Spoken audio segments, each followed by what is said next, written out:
So my weekly food shop has just arrived and I've decided to spend a couple of hours this morning preparing all of my family's meals for the week ahead. So I'm going to spend hopefully no longer than 2 hours preparing 5 family meals which will feed us for the entire week.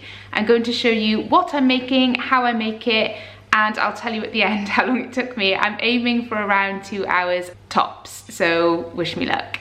So this is everything you need for the 5 meals that I'm going to make. Some of them you can tweak and add things to your own taste or your preferences, but this is the basic ingredients that you need for those 5 meals. So I'm going to start with a slow cooker one. The ingredients are over here and I'm just going to get that one on the go first so it can cook away all day while I get on with the rest of the recipes. So the first recipe I'm making is a slow cooker chicken tarragon casserole. This is one of my husband's favorites and my kids. So I tend to make it quite regularly because I know it's something that they will all enjoy, including my 2-year-old, which is key with anything that I make. So for that one, all you're going to need is some pancetta, some chicken thigh fillets, some leeks, some small baby or new potatoes. I thought this bag was going to be a lot bigger when I ordered it online, so we're gonna have to make do with a small amount of potatoes. Maybe I'll cut them in half or something, but ideally you would need a little bit more than this. Some creme fraiche, tarragon, and some chicken stock, and I also sometimes put in some mustard depending on what kind of mood I'm in, but mustard does add a nice flavour to it as well. So I'm just digging my slow cooker out of the cupboard, and the only other thing I need to do is chop some leeks, and that is my kind of recipe. So I'm literally going to chop those, shove it in the slow cooker, and get on with recipe number 2, which is a roasted tomato soup. Actually, that's reminded me I need to preheat my oven.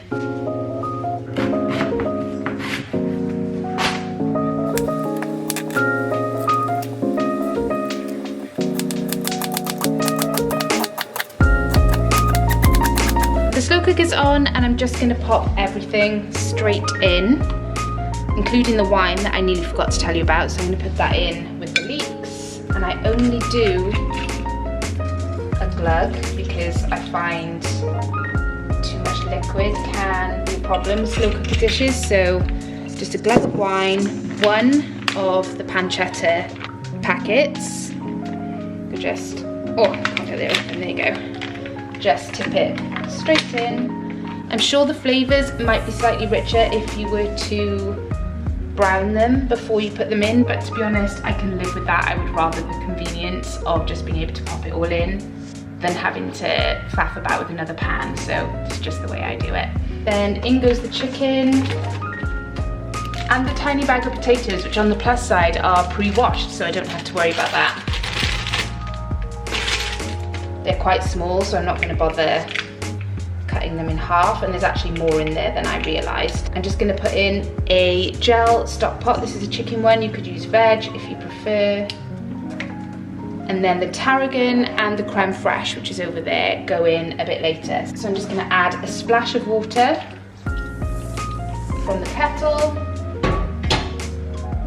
put the lid on, and that's it for at least 5 hours. So that's meal 1 done. So next up is the roasted tomato soup. It is such an easy one. I've made it so many times before. I may even have made it in a video on here before.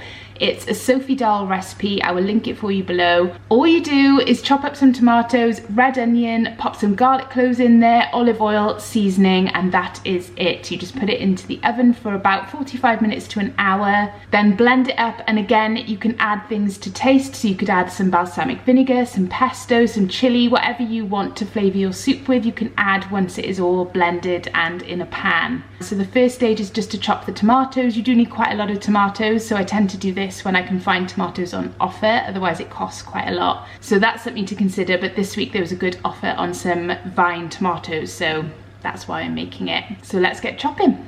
So you can see what I mean by a lot of tomatoes. I've got 5 packs here, and they are 450 grams per pack. So that's about the amount that you're gonna need. Can't do that maths off the top of my head. It's around 2.5 kilos that you need to make enough soup to feed a big family and to have leftovers as well, which is always good. So you just want to halve the tomatoes and quarter the red onions. So that's all the tomatoes laid out on a baking tray, ready to go in the oven. I'm just going to add 2 quartered red onions, some cloves of garlic, olive oil, salt and pepper, and maybe a bit of thyme as well.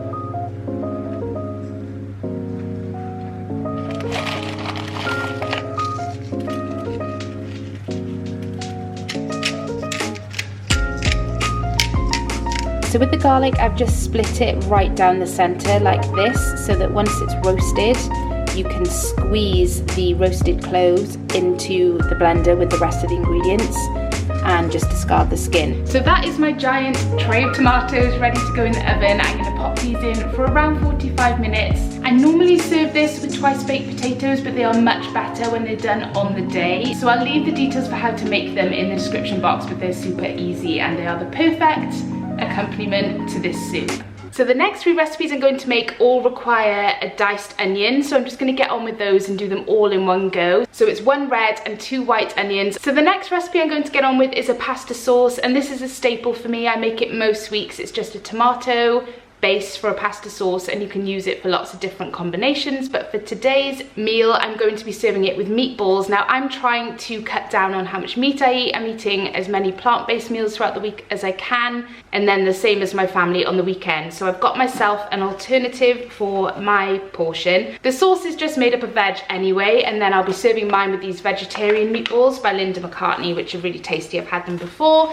And then for the rest of the family, because Dan will moan about having veggie meatballs, I make meatballs from sausages. If you've never tried this, I think it's a Nigella trick, and you just squeeze the sausage. It's a bit gross, but if you're not squeamish about those kinds of things, it's fine. You just squeeze the sausage meat out of the sausages into meatball shapes, and honestly it makes the tastiest meatballs ever.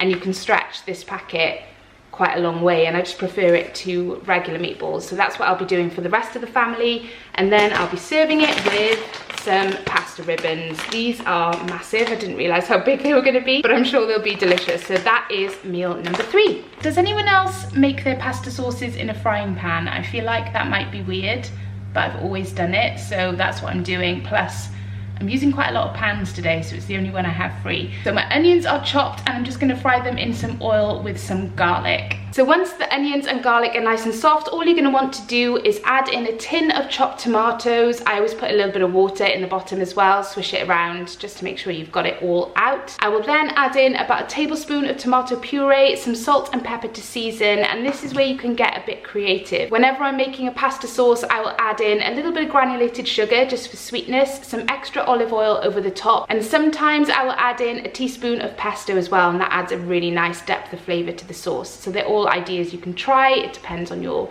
personal taste. So that's the pasta sauce cooking away. Now I can get on with my next recipe, which is the black bean chili. This is super easy. It's another dump everything in a pan and leave it kind of recipe, which is why I like it.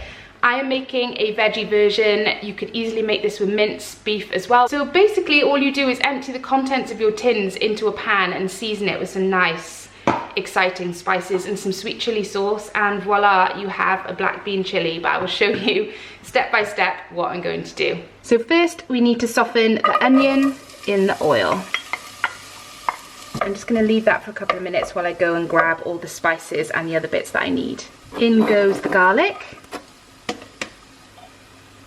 some paprika, and I'm running low on cumin. It's about a tablespoon that you need, but I'm just putting in pretty much everything that I've got left. Give that a stir and just let the flavours settle with the onion and the garlic while I open all my tins. So I've drained the black beans and given them a good rinse under some water so they can go in, along with the chopped tomatoes and the sweet corn. This is something I've added in because we like it in chili. It's not in the original recipe. I've made a few tweaks, but you can add it or not add it depending on your preference. I'm going to add some water into the tin just to loosen this up a little bit. Last but definitely not least, I'm going to add in a generous glug of sweet chili sauce just to add that nice chili flavour. This makes a big difference, and I am quite overzealous with how much I put in. Chili's looking good, so I'm going to make a start on the curry. And the final meal that I'm making today, and a real favourite of mine, it's not so much one of Dan's favourites, but he does enjoy it begrudgingly. He's not a huge fan of curry, which is the problem, whereas it's one of my favourite things ever, so I do tend to try and sneak it in there every so often.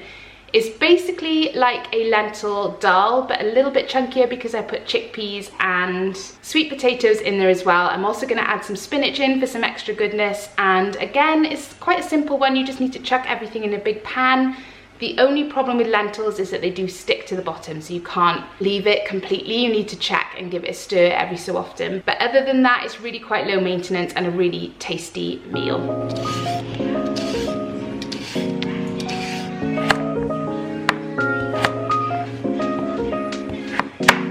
So there's olive oil in here already, and I'm just gonna add in my onions and let them soften away on a slightly higher heat than that, I think, for about 5 minutes.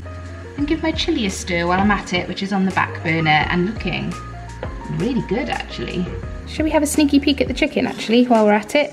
Chicken looks like it's cooking away nicely. Once I put the camera down, I might give that a stir and see if the chicken is starting to break apart, and then give that another hour or so, or maybe turn it down to low before putting in the creme fraiche, which is over here, and the tarragon. I'm gonna thank myself for this meal prep every single night. I think I might have to do this every week. So now I'm just adding in my garlic and my curry powder. I'm using a medium curry powder, but just use whatever you have or fancy. And the recipe calls for 1 tablespoon, which is about right. Don't you hate it when things clump together and don't pour? You have one job, curry powder. There we go, that'll do. So we've got 1 tablespoon of curry powder going in with the garlic and the onion. This whole time, prepping 5 meals at once, I've been terrified that I would put curry powder in the soup and chili sauce in the curry and just get it all around the wrong way, but thankfully, so far so good. So this is what it's looking like now, so I'm just going to let the flavours marinate a little bit. I'm going to actually add a little splash of water, which is a trick I saw someone do, maybe Jamie Oliver. Just apparently it helps the flavours, whoops, apparently it lets the flavours just absorb a little better, I think. So that is looking pretty good, and I think I now just need to add in everything else to the curry. So in goes the sweet potato. I actually feel like I might have a bit too much, but we'll see. And this will easily make enough for Dan and I to have 2 meals out of, at least, maybe even a lunch for me as well. The kids actually won't eat this one. So I'll be freezing a portion of this for next week's meals as well. So it's not even 5 meals, technically. Even the chili might make more than 1 day's worth of meals. So this could potentially be 1.5 weeks worth of meals in under 2 hours. In go the chickpeas. Then we have our lentils, which I have rinsed and drained. Give that a bit of a mix. Where's the coconut milk? Here it is. The coconut milk, which doesn't want to come out. I'm gonna need a spoon for this one. Ooh. Wow, that was a nice noise. In it goes. Nothing professional about this cooking demonstration. Never mind. Then last but not least, and I think I forgot to mention this earlier, is the veg stock. So you need a veg stock pot. Whoa. You can tell I'm reaching the end of my cooking patience now, can't you? So that goes in there, and 250, or I think that works out as 1 cup of water. Give it all a stir, leave it to it, and I think it's probably best to check on it every 5 to 10 minutes just to make sure the lentils aren't sticking to the bottom. But other than that, it's good to go. Just to say as well, I will be adding a big handful of spinach to the curry right at the end, but I don't do this until I'm about to serve it. That's the tomatoes done. They've been in there actually for closer to an hour because the buzzer went and I was busy doing something else, so I just left them in there and they look fine. You can see the garlic is nice and roasted as well, so I can squeeze that out onto the tray, discard the skins, and then blend this all together in the blender. Where am I going to put you? I've seriously run out of space to put things. So while the curry is cooking, I'm going to scoop my tomatoes into the blender and blend this into the soup.